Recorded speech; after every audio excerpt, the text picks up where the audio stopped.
Nasi hijau gurih wangi, warnanya sangat cantik, teksturnya bagus, rasanya gurih. Cocok buat bekal piknik maupun kantor atau sekolah. Dimakan sama oseng sosis aja, udah mantul banget. Halo teman semuanya, ketemu lagi dengan saya di Dapur Cantik Channel. Apa kabar semuanya? Pada baik-baik ya. Di episode ini Dapur Cantik akan membuat nasi hijau gurih wangi. Nah, bagaimana cara membuatnya? Diikutin terus ya videonya. Tapi tekan dulu tombol loncengnya supaya semua teman-teman mendapatkan menu-menu yang baru dari Dapur Cantik Channel. Ayo segera mulai, ikutin terus ya sampai nanti selesainya. Untuk membuat nasi hijau gurih wangi, saya sudah sediakan 1 kg beras putih premium ya, yang sudah dicuci bersih, sudah ditiriskan dan siap untuk diolah. Sekarang saya mulai membuat nasi hijau gurih wangi ya teman semua. Ditumis dulu bawang putih yang sudah dicincang kasar. Minyaknya sudah panas. Ditumis sampai bawang putihnya ini aromanya harum ya. Bawang putihnya aromanya sudah harum, saya akan masukkan bahan aromatiknya.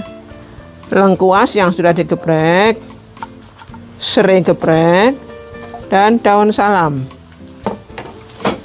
Diaduk-aduk sampai semua yang ditumis ini juga mengeluarkan aroma yang harum ya.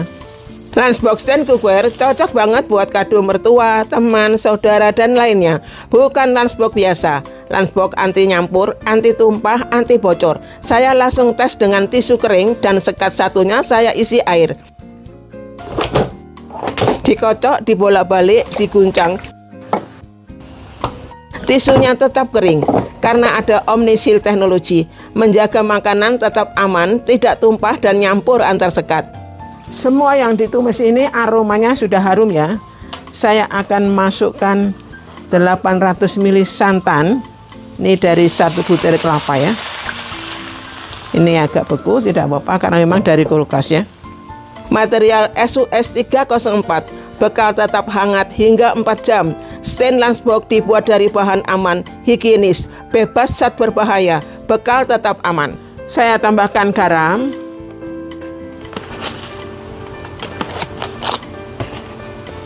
Kemudian kaldu jamur. Saya aduk-aduk lagi ya, supaya tercampur rata. Warna hijaunya saya menggunakan daun suji ya teman semua. Dan supaya nasi hijaunya itu lebih wangi, saya menggunakan daun pandan wangi. Sebelum digiling, daun suji dan daun pandannya saya potong-potong dulu ya. Ini hanya untuk memudahkan menggilingnya saja ya teman semua. Daun suji dan daun pandannya setelah dipotong-potong, saya masukkan ke dalam chopper ya. Saya tambahkan air.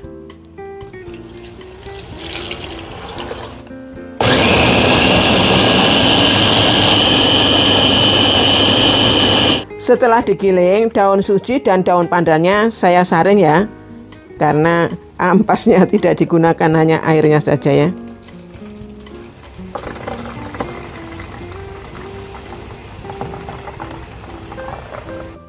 Saya masak nasi hijau gurih wangi ini menggunakan sistem Aron ya teman semua.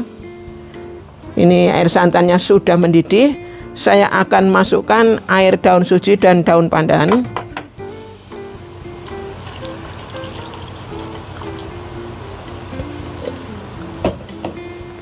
Saya aduk-aduk sampai tercampur rata dan sampai mendidih ya teman semua. Warnanya hijau cantik ya, ini dari daun pandan dan daun suji. Sudah mendidih ya air santan, daun suji dan daun pandannya. Saya akan masukkan beras putihnya. Saya masukkan semuanya.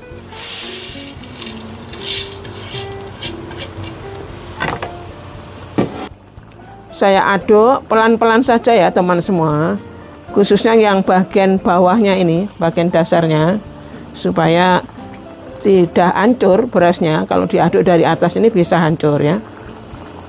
Kemudian juga tidak lengket ya, memang wajannya ini juga anti lengket.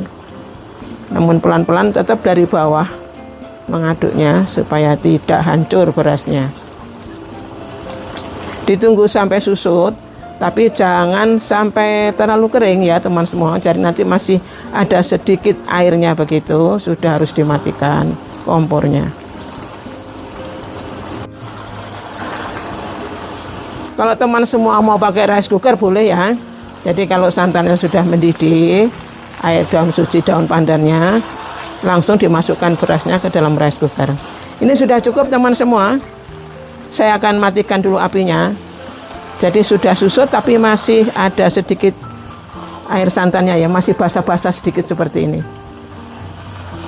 Nah, kemudian bagian tengahnya ini saya kasih lubang supaya uap panasnya ini mudah keluar ya, karena nanti waktu mengukus tunggu sampai dingin dulu aronnya ini.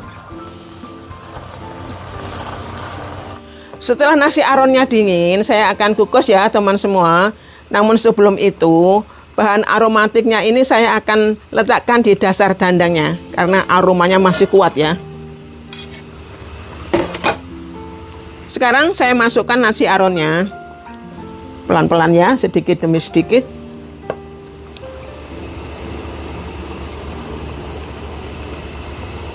Nasi aronnya ini ditunggu dingin dulu ya, supaya nanti hasilnya teksturnya itu bagus ya teman semua. Jadi tunggu dingin baru bisa dikukus. Oke, nasi aronnya sudah masuk semuanya. Saya akan tutup dulu dandangnya. Dikukus selama 45 menit ya. Jadi ditunggu 45 menit ke depan. Sudah 45 menit, saya buka dulu ya, tutup dandangnya.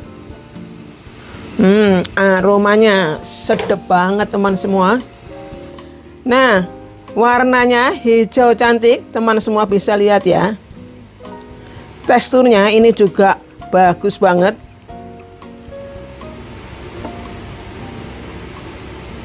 Saya akan pindahkan dulu ya nasi hijaunya ini ke wadah yang lain. Sekarang saya mulai masak oseng sosis ya. Saya tumis terlebih dulu bawang putih yang sudah dicincang kasar. Ditumis-tumis sampai bawang putihnya mengeluarkan aroma yang harum ya.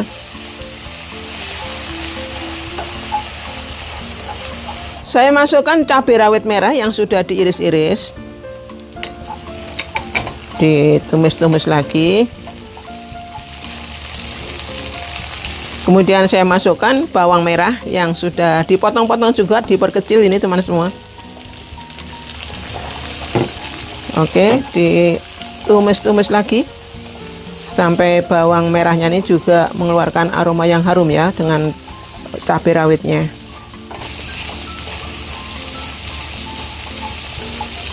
Semua yang ditumis ini aromanya sudah harum ya. Saya akan masukkan sosis sapinya yang sudah dipotong serong.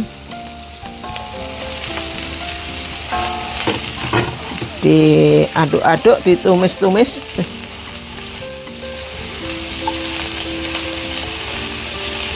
Saya akan tambahkan sedikit air.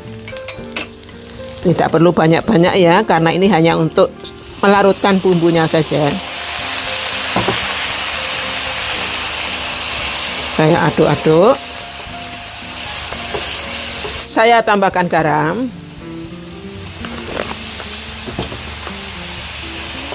Kemudian kaldu jamur.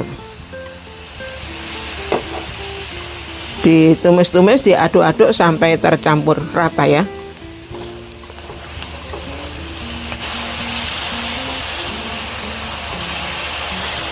Oseng sosisnya sudah matang ya teman semua. Ini sangat gampang dan simple banget ya. Boleh dicicip dulu rasanya ya, sesuai selera masing-masing saja. Kalau pengen tambahkan garamnya silakan. Ini saya sudah cicip, rasanya sudah sangat enak, sudah pas. Saya akan matikan dulu apinya. Nasi hijau gurih wangi, warnanya sangat cantik, teksturnya bagus, rasanya gurih. Cocok buat bekal piknik maupun kantor atau sekolah. Dimakan sama oseng sosis aja udah mantul banget. Semoga bermanfaat ya buat teman semuanya. Terima kasih teman semua yang selalu setia mendukung Dapur Cantik Channel. Dan sampai jumpa lagi di menu-menu berikutnya di Dapur Cantik Channel. Dadah. Ya masih sih kan yuk persiapan.